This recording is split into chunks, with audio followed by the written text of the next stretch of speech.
तो अगला हमारा है कॉस्ट कॉन्सेप्ट। ठीक है। कॉस्ट का मतलब क्या होता है कि ये बेसिकली हमारा देखा जाए तो एसेट के बारे में, कि अगर हम लोग कोई चीज खरीद के लाए हैं तो उसको हम लोग किस वैल्यू पे डालेंगे। अगर तुम एसेट की बात करो तो एसेट तो क्या कहते हैं भैया, एसेट जितनी खरीद के लाए उतनी में चलती रहेगी, उसमें डेप्रिसिएशन लगता रहेगा। ठीक है। अगर मैं स्टॉक की बात करूँ तो स्टॉक को हम लोग जो है करंट एसेट होती है, करंट एसेट की वैल्यू को पता लगाना थोड़ा मुश्किल काम होता है। तो फिर हम लोग उसको मार्केट वैल्यू से कंपेयर करते हैं, और अगर मार्केट वैल्यू कम हो जाती है तो कंजर्वेटिज्म के रूल के हिसाब से हम लोग जो है उस वैल्यू को कम पे ही लिखते हैं। ठीक है। तो कॉस्ट कॉन्सेप्ट पढ़ना शुरू करते हैं। कहता है by this concept the value of an asset is to be determined on the basis of historical cost. Historical cost का मतलब क्या है, हमने जब वो जितने की खरीदी थी, क्योंकि आज मैंने उसको मान लो खरीदा, आज कितनी तारीख है, 9 अगस्त 2024 है, आज मैंने कोई एसेट खरीदी है, मान लो मैंने एक मशीनरी खरीदी है, तो कल तो वो हिस्ट्री होगी ना। आज जो मैंने मान लो 80 लाख की मशीन खरीदा, मैं उसको 80 लाख की लेकर चलूंगा, मतलब वो हिस्टोरिकल कॉस्ट पे चल रही है। ठीक है। दूसरे शब्दों में कहता है in other word acquisition cost. Acquisition cost मतलब जितना खर्चा एक्वायर करने में जितना खर्चा आता है उसको एक्विजिशन कॉस्ट बोलते हैं। Although there are various measurement basis, accountant traditionally prefer this concept in the interest of objectivity. कहता है कि वैसे तो बहुत सारे और भी तरीके हैं मेजरमेंट करने के, आप ऐसे को मेजरमेंट कर सकते हैं। आप कई बार क्या होता है, जो हमारा पीपीएफ चलता है, प्रॉपर्टी प्लांट फर्नीचर जो चलता है, जो भी चलता है, तो उसको हम लोग वैल्यूएशन में डालते रहते हैं बार बार। पीछे क्वेश्चन आया था वैल्यूएशन का, किसी ने मेरे से डाउट भी पूछा था उसके बारे में, तूने पूछा था कल वैल्यूएशन का कोई एक क्वेश्चन था। तो वो खैर पेपर में आता नहीं डेप्रिसिएशन में, तो वो वैल्यूएशन करते रहते हैं हर साल, और वैल्यूएशन रिजर्व में पैसा ट्रांसफर करते रहते हैं, अगर ज्यादा हो जाता है और कम होता है तो लॉस को दिखा देते हैं। तो उस तरीके से कहते हैं। देखिए कि कहता है कि भाई अकाउंटेंट जो है इसको ज्यादा प्रेफर करते हैं, क्योंकि इससे जो है ऑब्जेक्टिविटी बनी रहती है। When a machine is acquired by paying ₹5 lakh, following cost concept the value of the machine is taken as 5 lakh. जब हमने 5 लाख की मशीनरी खरीदी है तो इस कॉन्सेप्ट के हिसाब से हम 5 लाख लिख देते हैं। It is highly objective and free from all bias. तो यहाँ पे कोई भी भैया उल्टा पुल्टा नहीं, बायस नहीं हो सकता, जो है आप जो उसमें कुछ चेंजेज नहीं कर सकते। सिंपल सी बात है, 5 लाख की खरीदी 5 लाख की लिख देगी। Other measurement basis are not so objective, बाकी इतने ऑब्जेक्टिव नहीं है। Current cost of an asset is not easily determinable. Current cost की अगर आप ऐसे निकाल, करंट कॉस्ट किसकी, एसेट की अगर मैं करंट कॉस्ट निकालूं तो क्या वो आसान है, क्या वो मैं निकाल सकता हूँ आराम से। बहुत सारी बातें भाई, हर हर एक अगर आज आज आप अपने मकान की आप वैल्यू कराओ तो हर एक वैल्यूअर अलग वैल्यू निकाल के दे देगा। ठीक है। तो इस बड़ी मुश्किल आती है उसमें। तो कहता है if the asset is purchase on 1/1/1995 and such model is not available in the market, it becomes difficult to determine which model is to the appropriate equivalent to the existing one, है ना। Simple सी बात है ना, मैंने 1995 में मैंने कोई machinery खरीदी थी, उस मॉडल की आज मशीनरी आती नहीं है, तो भैया मैं वैल्यूएशन किससे करूंगा, क्योंकि कंपेयर तो आप जब करो जब मार्केट में उस जैसा सेम मॉडल भी मार्केट में पड़ा होगा तो ही तो आप कंपेयर कर सकते हो, अदरवाइज कंपेयर तो हो ही नहीं सकता। तो similarly unless the machine is actually sold, reliable value will give only a hypothetical figure. अब वहीं पे बात है कि जब तक मैं मशीनरी एक्चुअल में देखो, आज मैं मशीनरी बेचने के लिए जाऊंगा तो मेरे को वैल्यू पता चल जाएगी। तो यानी जब तक मैं मशीनरी बेचूंगा नहीं एक्चुअल में, मुझे क्या पता रिलायबल वैल्यू क्या है। अगर मैं एक रिलायबल वैल्यू पर उसको डालता हूँ तो क्या हिपोथेटिकल फिगर आ गया भैया, वो तो अंदाजा है, पक्का होगा नहीं होगा, कंफर्म है कोई बात नहीं ना। चलो आगे, नीचे भी देख, जब मैं पढ़ूं तो नीचे देख, जब मैं बोलूं तो मुझे देख। ओके, क्योंकि वो लाइनें भी तुमने देखनी है कि क्या लिखा हुआ, हो सकता है उसमें से कोई तो इंपॉर्टेंट लाइन निकाल लो। Lastly, present value base is highly subjective because to know the value of the asset one has to change the uncertain future। कहता है अगर आप किसी की प्रेजेंट वैल्यू निकालो, अब तुमने मैथ्स का क्वेश्चन किया है, आज का 1 रुपया आज के 10 साल बाद की वैल्यू कितनी होगी, फॉर्मूला लगाना पड़ता है, सब्जेक्टिव होगी ये बात। ठीक है। अब वही मैं कहूँ कि आज से 10 साल पहले 1 रुपया कितना था, वो भी भैया वहां भी फॉर्मूला लगाना पड़ेगा कि भाई 10 साल की प्रेजेंट वैल्यू आज कितनी है। तो वो क्या हो जाती है, वो सब्जेक्टिव हो जाती है, क्योंकि वहां पे जो हमें जो फ्यूचर को, अनसर्टेन फ्यूचर को पीछा करना पड़ता है। However the cost concept create a lot of distortion to as outline below. तो कहता है कॉस्ट कॉन्सेप्ट से ही बहुत सारे डिस्टोर्शन होते हैं। डिस्टोर्शन का मतलब क्या होता है, जब बंदा मिस डायरेक्ट हो जाता है उसको डिस्टोर्शन बोलते हैं। ठीक है। In an inflationary situation when prices of all commodities go up on an average, acquisition cost less loses its relevance। कहता है कि जब भैया महंगाई हो गई है और जो भी चीज हमने खरीदी थी उसकी उसके प्राइस क्या हो जाएंगे, हाई हो जाएंगे, उसके क्या हो जाएंगे, प्राइस हाई हो जाएंगे। तो जो एक्विजिशन कॉस्ट है वो तो रिलेवेंट रहेगी नहीं। एग्जाम्पल के तौर पर देखो, एक पीस दिया था मैंने 1995 में, कितने का, 2000 रुपये में। अब वो 2022 में कितने का हो सकता है 1 लाख का हो गया हो। तो if the accountant make valuation of asset eight historical cost, the account will not reflect the true position. और वो अगर वो 2000 की एंट्री डालता रहेगा लैंड की, तो भाई ट्रू पिक्चर तो आएगी नहीं सामने। ये भी एक हिस्टोरिकल कॉस्ट की कमी है। क्या है ये, हमारे डिसएडवांटेजेस बोल सकते हैं। हिस्टोरिकल कॉस्ट बेस अकाउंट्स में लूज कंपेरेटिबिलिटी, भैया कंपेयर करने लायक नहीं रहेंगे। मिस्टर एक्स ने इन्वेस्ट किए एक मशीन में 1995 में, कब, which produce rupees 50,000 cash inflow during the year 2022। एक मशीनरी मैंने खरीदी थी कब, 1995 में, और आज भी वो मशीनरी मेरे को 50,000 का कैश इनफ्लो दे रही है। While Mr. Y invested 5 lakh in machine in 2005, which produced rupees 50,000 cash flow during the year। अब मैंने वहीं पे एक मशीन उसके 10 साल बाद खरीदी थी, और वो मेरे को आज 50,000 रुपये का इनफ्लो दे रही है। भैया वो मशीन कितने की थी, 1 लाख की, आज भी 50,000 का इनफ्लो दे रही है। ये मशीन कितने की थी, 5 लाख की, ये 50,000 का इनफ्लो दे रही है। तो mister X earn at the rate of 50%, while mister Y earn at the rate of 10%। उसने बंदे ने 1 लाख लगाए थे और 50,000 कमा रहा है, तो 50% कमा रहा है। और जो दूसरा बंदा उसने 5 लाख लगाए थे, वो 50,000 कमा रहा है, वो सिर्फ 10% कमा रहा है। तो बताओ जी कौन सा एफिशिएंट है, ये एफिशिएंट है। तो इसका कोई कंपेयर नहीं बनता, क्योंकि जो 10 साल पहले मैंने मशीन खरीदी थी, कि हो सकता है कि मैं 10 साल खरीदा था वो 5 लाख की ही मिलती। ठीक है। तो since the asset are recorded at the historical cost, the result are not comparable, obviously it is a corollary to A। Many assets do not have acquisition cost. कई एसेट्स की भैया एक्विजिशन कॉस्ट नहीं दिया, human asset है। Human asset of an enterprise are an example. आदमियों को तुम लाते हो, तुम खरीदते हो ना, लाते हो। The cost concept fails to recognise such asset although it is a very important asset of an organisation. कहता है कि ऐसी एसेट का वो हिस्टोरिकल कॉस्ट कॉन्सेप्ट से हम लोग जो उसकी वैल्यू कर ही नहीं पाते, जबकि वो इंपॉर्टेंट एसेट है। एक बंदा एक बिजनेस के लिए सबसे इंपॉर्टेंट बंदा चीज होती है, क्योंकि जो हमने वर्कर रखे हैं वो कितने एफिशिएंटली तरीके से काम करते हैं वो बड़ा डिपेंड करता है। रितिका मैम आई थी आज। Many other controversial issues have been arised in financial accounting that revolves around the cost concept, which will be discussed at the advanced stage।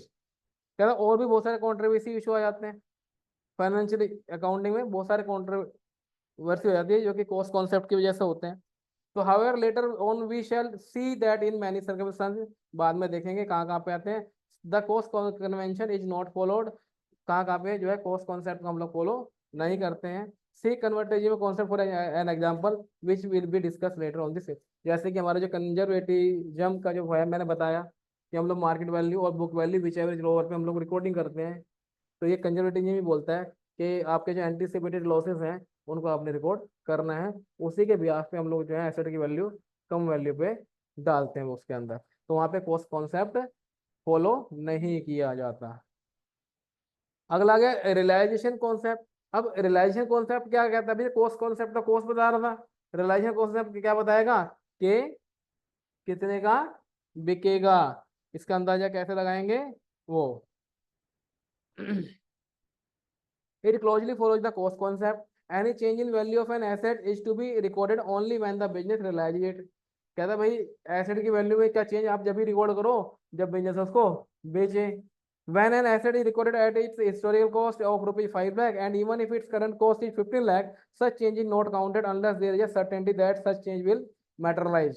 तो कहता है भाई अगर कोई आपने एसेट दी थी, उसकी कितने की कॉस्ट थी, 5 लाख की, और आज भी उसकी करंट कॉस्ट 15 लाख है, तो मैं उसको रिकॉर्ड नहीं कर सकता, मैं उसको रिकॉर्ड नहीं कर सकता। कब तक नहीं कर सकता, जब तक जो एक्चुअल में सेल नहीं होगी। However, accountant follow a more conservative path। They try to cover all probable losses but do not count any probable gain। यही है हमारा कंजर्वेटिज्म का कॉन्सेप्ट, क्या कहता है कि एंटीसिपेटेड लॉस को काउंट करो और बाकी को काउंट मत करो। ये किसी का फोन आ रहा है, 1 मिनट।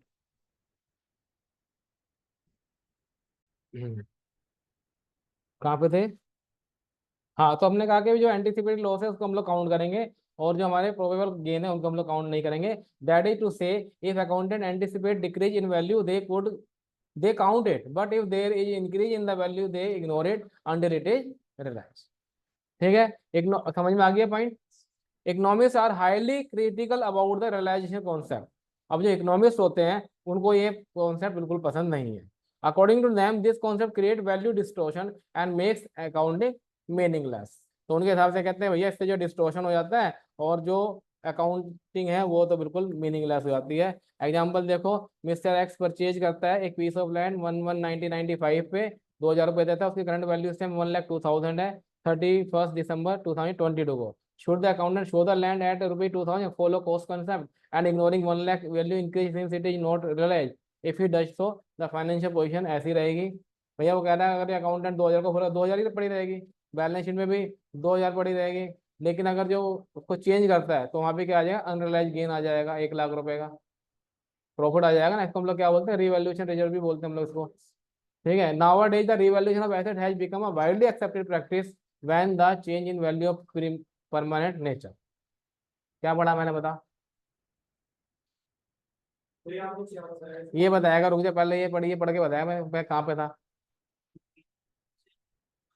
क्या पढ़ाया मैंने, अभी मैंने लाइन बोली वो मैंने कहाँ से पढ़ी है।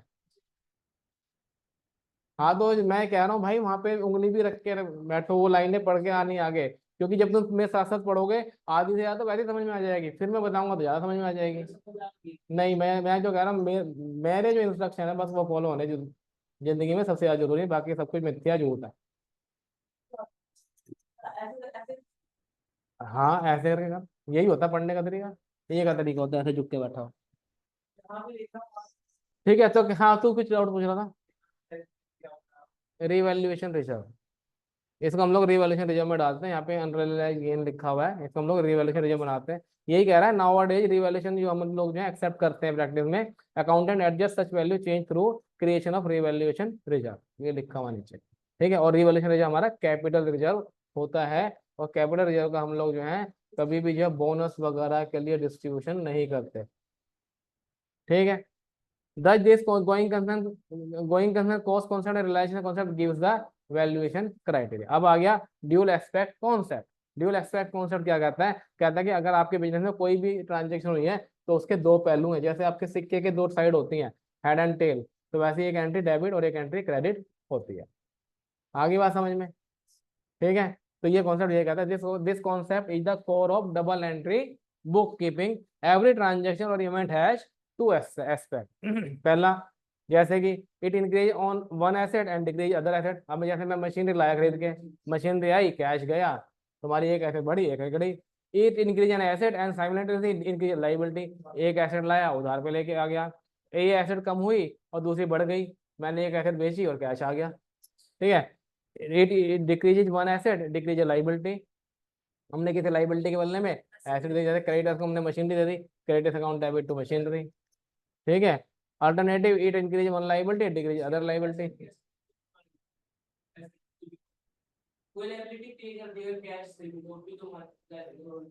वो भी है, अगर हमने कैश से पे की तो भी है, अगर कोई ऐसे वो भी है।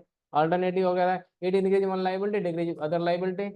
एक लाइबिलिटी खत्म करके दूसरी, जैसे हमने लोन, जैसे कैपिटल अकाउंट है, कैपिटल हमारे एक लाइबिलिटी होती है, कैपिटल अकाउंट को हम लोग एग्जीक्यूटिव अकाउंट में ट्रांसफर कर देते थे या फिर लोन अकाउंट में ट्रांसफर कर देते थे, तो एक लाइबिलिटी खत्म हुई दूसरी लाइबिलिटी क्रिएट हो गई।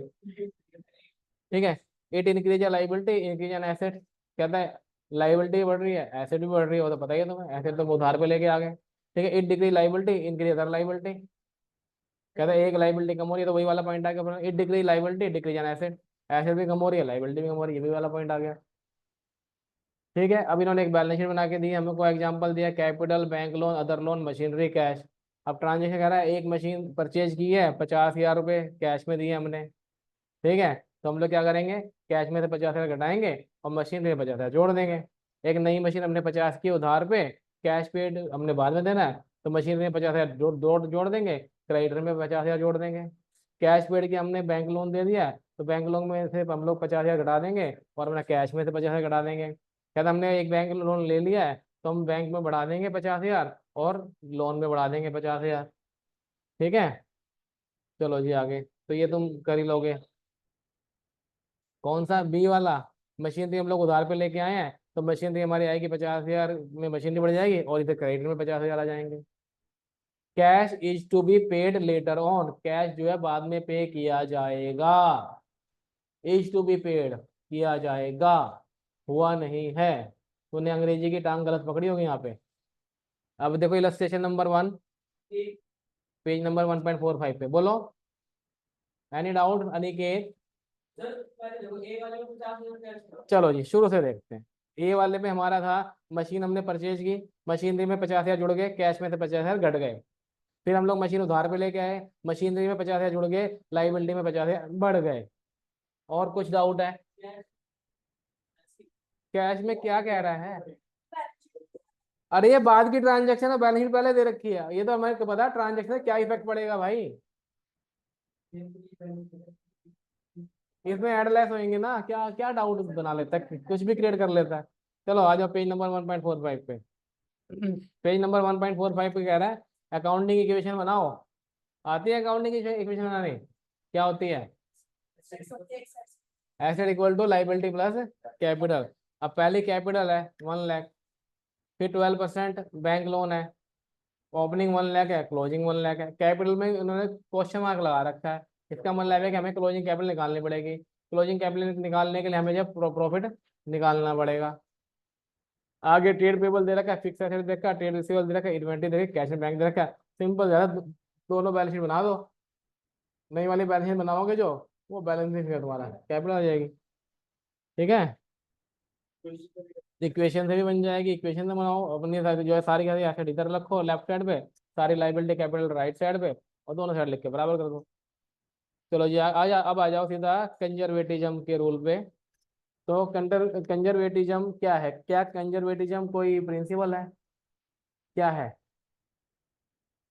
बोलो। कंजर्वेटिज्म एक टाइप का क्या है? कन्वेंशन है। एक कॉन्सेप्ट से जब कोई चीज निकल के आती है बाहर, तो उसको हम लोग क्या बोलते हैं? कन्वेंशन है। तो conservatism states that the accountant should not anticipate any future income, however they should provide for all possible losses. तो कंजर्वेटिज्म कहता है कि अकाउंटेंट को जो है फ्यूचर में होने वाले किसी भी इनकम या गेन पे ध्यान नहीं देना चाहिए, लेकिन जो होने वाले लॉस हैं उन पे ध्यान देना चाहिए। When there are many alternative values of an asset, an accountant should choose the method which leads to the lesser value.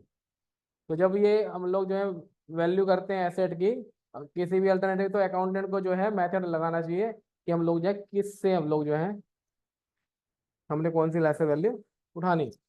Later on, we shall see that the golden rule of current asset valuation, cost or market price, whichever is lower, originated from this concept.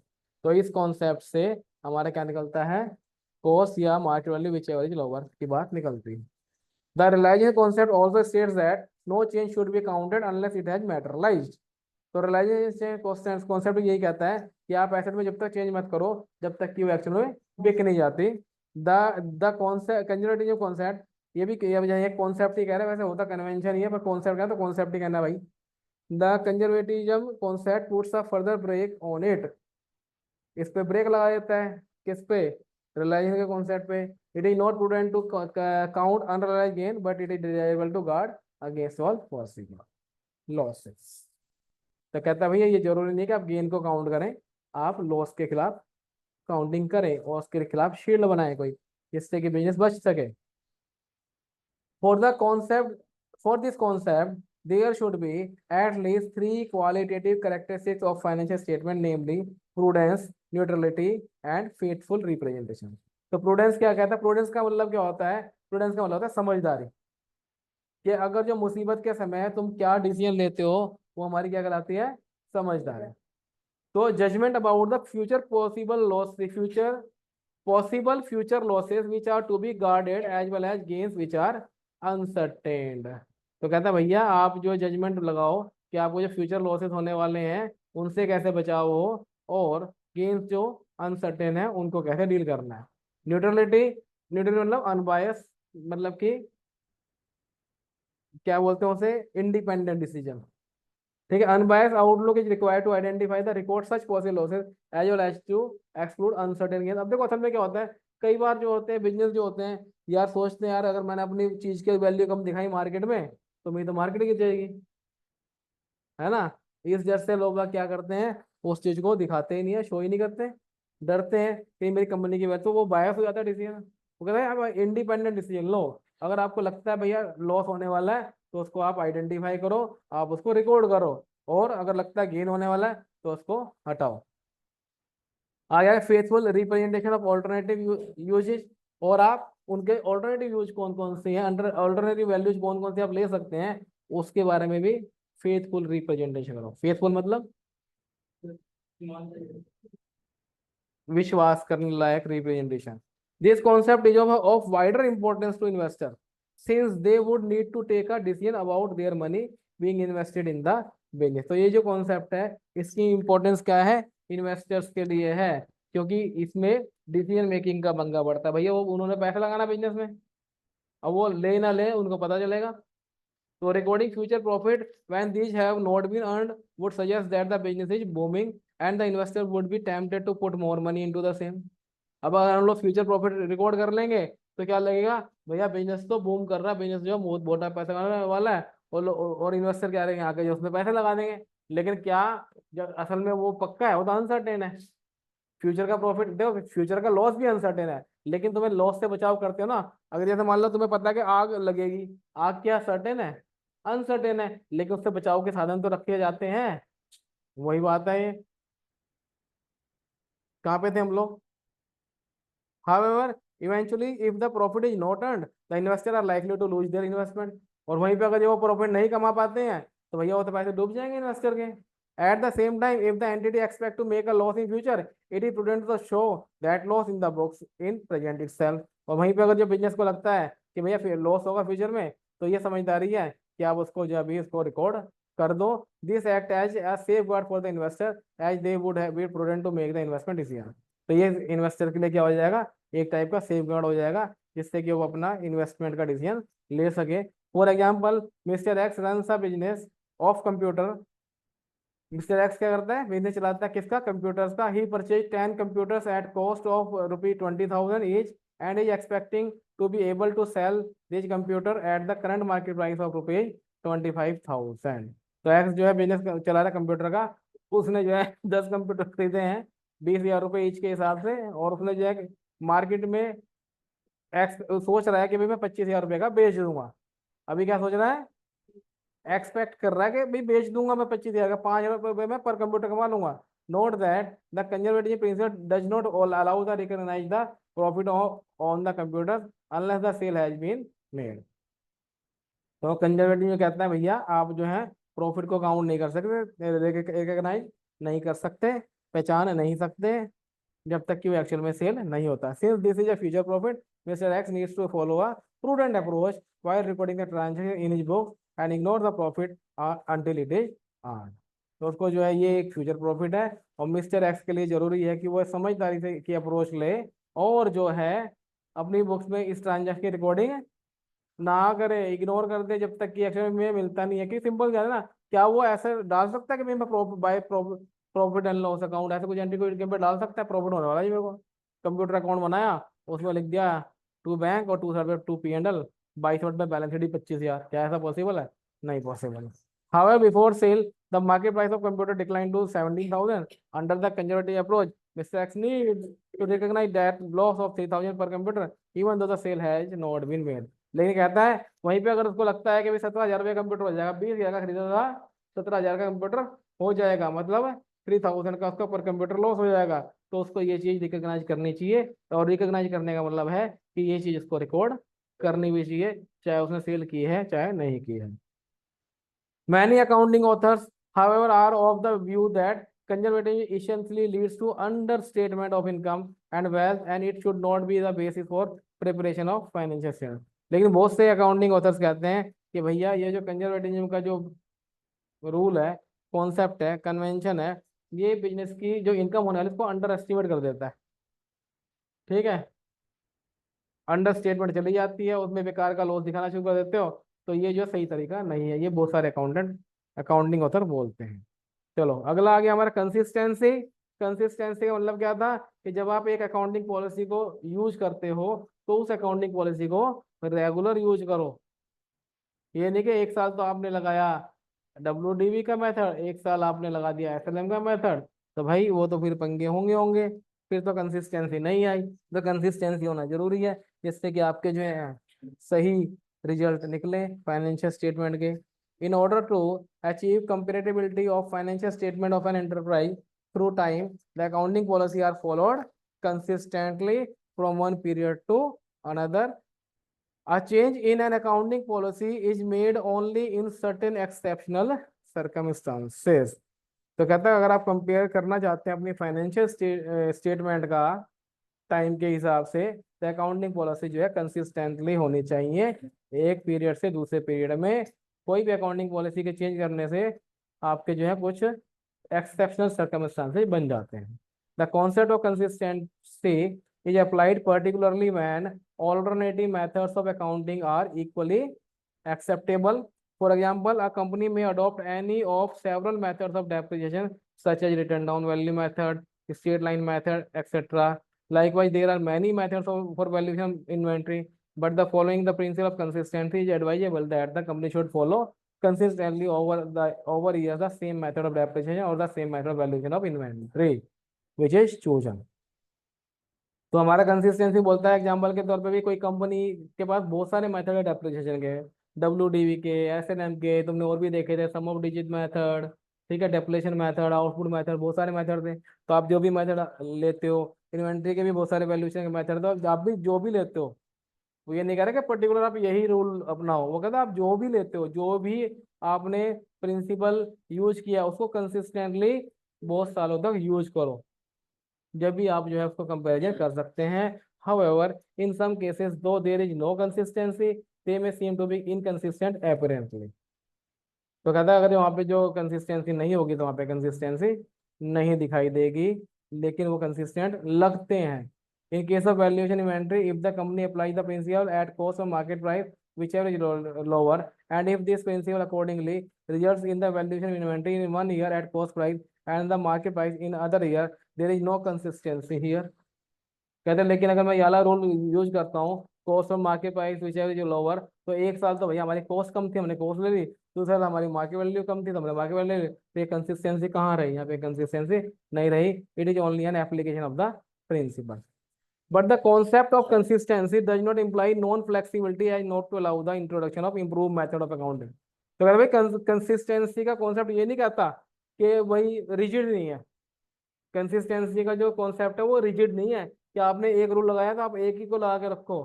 वो allow करता है कि आप कोई और method लगा सकते हो अगर आपसे उससे इम्प्रूव होती है वो अकाउंटिंग आपकी, आपका मेथड ऑफ अकाउंटिंग अगर इम्प्रूव करता है तो आप जो है दूसरे रूल यूज कर सकते हैं, दूसरे प्रिंसिपल यूज कर सकते हैं। An enterprise should change it's accounting policy in any of the following circumstances only. तो ये जो दिए गए हैं इन हालातों में चेंज कर सकते हैं अपनी जो है पॉलिसी को। पहला, to bring the books of account in accordance with the issued accounting standard. अगर आप जो अकाउंटिंग जो आप कर रहे हो आप AS के हिसाब से नहीं कर रहे हो, तो आपको AS पे आने के लिए आप अकाउंटिंग पॉलिसी चेंज कर सकते हो। To comply with the provision of law, किसी किसी लॉ के प्रोविजन में कोई रिक्वायरमेंट है कि भाई पर्टिकुलर तरीके से आपने क्या करना है, पर्टिकुलर तरीके से आपने एंट्री डालनी है, तो आप उन पर्टिकुलर तरीकों से करोगे, उससे कंप्लाई करोगे। When under change circumstances it is felt that new method will reflect a true and fair picture in the financial statement. तो कहता कुछ भी ऐसे हालात हैं जिससे नया मेथड से हमारा ट्रू एंड फेयर व्यू आएगा, तो हम लोग उसको यूज कर सकते हैं। तो अगला हमारा मटेरियलिटी, कितने पेज बचे हैं इसके भी, मटेरियलिटी के है लास्ट बस, फंडामेंटल अकाउंटिंग है। चलो मटेरियलिटी कर लेते हैं फिर, आज लास्ट है, कल खत्म हो जाएगा। Materiality principle permit other concept to be ignore if the effect is not consider material. तो मटेरियलिटी क्या कहती है कि भाई आप जो है बाकी कॉन्सेप्ट को इग्नोर कर सकते हैं, कब कर सकते हैं, अगर उससे कोई मटेरियल फर्क नहीं पड़ रहा। मटेरियल तुम्हें पता है क्या होता है, मटेरियल क्या होता है, इंपॉर्टेंट, और कितना इंपॉर्टेंट कि जिससे किसी का डिसीजन चेंज हो सकता हो, तो मटेरियल कहलाता है। कहता है भाई मटेरियल प्रिंसिपल ये कहता है कि आप बाकी कॉन्सेप्ट इग्नोर कर सकते हैं अगर उससे कोई मटेरियल चेंज नहीं आ रहा है। This principle is an exception to full disclosure principle. ये किसका एक्सेप्शन है, full disclosure principle. Full disclosure principle क्या कहता है कि आपने अपनी सारी की सारी चीजें जितनी भी हैं यानी जितने भी बेसिक लॉसेस जो हैं होने वाले उनको आप फुल डिस्क्लोज करो, कंपनी की सारी बातें आप बताओ लोगों को। According to materiality principle, all the items having significant economic effect on the business of the enterprise should be disclosed in the financial statement, and any insignificant item which will only increase the work of accountant but will not be relevant to the users need should not be disclosed in financial statement। तो ये क्या कह रहा है भाई, material principal ये कहता है ये जो जरूरी चीजें हैं, सिग्निफिकेंट, जो आवश्यक चीजें हैं जिनसे जो है एक इकोनॉमिक इफेक्ट पड़ेगा बिजनेस एंटरप्राइज पे, उन चीजों को आपने फाइनेंशियल स्टेटमेंट में डिस्क्लोज करना है। और जिनका प्रभाव नहीं पड़ता है, केवल अकाउंटेंट का काम बढ़ता है, उन चीजों को आप इग्नोर कर सकते हैं। The term materiality is the subjective term, ये क्या है हमारा, और सब्जेक्टिव टर्म का मतलब क्या होता है, हम उस पर कुछ काम करना पड़ता है। जैसे तुम सब्जेक्टिव पेपर देते हो तो ज़्यादा लिखना पड़ता है, ऑब्जेक्टिव देते हो तो टिक करना पड़ता है। तो सब्जेक्टिव मतलब जिसमें हमने कुछ काम करना पड़ता है। तो मेटेरियलिटी क्या हमारा एक सब्जेक्टिव टर्म है, यानी उसमें हमें जो है एक जजमेंट लेनी पड़ती है कि किस तरीके से वो काम करेगा, क्या ये हमारे लिए इम्पोर्टेंट है, क्या ये इम्पोर्टेंट नहीं है, तो वहाँ पे कोई डिसीजन मेकिंग करनी पड़ती है। It is on the judgement, common sense and description of the accountant that which term is material and which is not. ये मैं कह रहा हूँ कि ये तो अकाउंटेंट ही बताएगा, अकाउंटेंट की जजमेंट होगी, अकाउंटेंट की कॉमन सेंस होगी, अकाउंटेंट की पावर होगी कि भाई वो किस चीज़ को मटेरियल समझेगा और किस चीज़ को नहीं। एग्जाम्पल के तौर पे stationery purchase by organisation though not used fully in accounting year purchase still shown as an expense of that year because of the materiality concept. कहता है कि भाई स्टेशनरी जो आप जो परचेज करते हो सकता है कि आप पूरा का पूरा उसको यूज ना करो साल भर के अंदर, लेकिन आप उसको रिकॉर्ड तो करते हो पूरे के पूरे को, क्यों, क्योंकि मटेरियल कॉन्सेप्ट के हिसाब से। Similarly depreciation of small item like books calculator etcetera is taken as 100% in the year of purchase though use by the entity for more than 1 year. ठीक है ना, कैलकुलेटर बुक्स इन पे क्या है 100% डेप्रिसिएशन है। जब तुम इंटर के अंदर पढ़ोगे इनकम टैक्स, तो वहाँ पे तुम्हें पता लगेगा कौन से आइटम पे कितना कितना परसेंट डेप्रिसिएशन लगता है। तो यहाँ पे बुक्स और कैलकुलेटर वगैरह पे 100% डेप्रिसिएशन लगता है, यानी एक साल में उसकी वैल्यू खत्म हो जाती है, लेकिन फिर भी वो कई साल तक यूज होते हैं। This is because the amount for books और calculator is very small to be shown in balance sheet though it is asset of the company. तो छोटा सा अमाउंट होता है, उसका कोई इतना फर्क पड़ता नहीं है, ठीक है, लेकिन वो एसेट होती है कंपनी की, लेकिन एक साल शो करते हैं, एक साल खत्म हो जाती है। The materiality depend not only upon the amount of the item but also upon the size of the business। तो materiality सिर्फ अमाउंट, आइटम के अमाउंट पे डिपेंड नहीं करते, बिजनेस के साइज पे डिपेंड करता है। Nature and level of information, level of the person making the decision etcetera. Moreover, an item material to one person may be immaterial to another person। Simple से आता है, जो चीज किसी के लिए इंपॉर्टेंट है दूसरे के लिए इंपॉर्टेंट नहीं होगी। What is important is the omission of any information should not impair the decision making of the various user.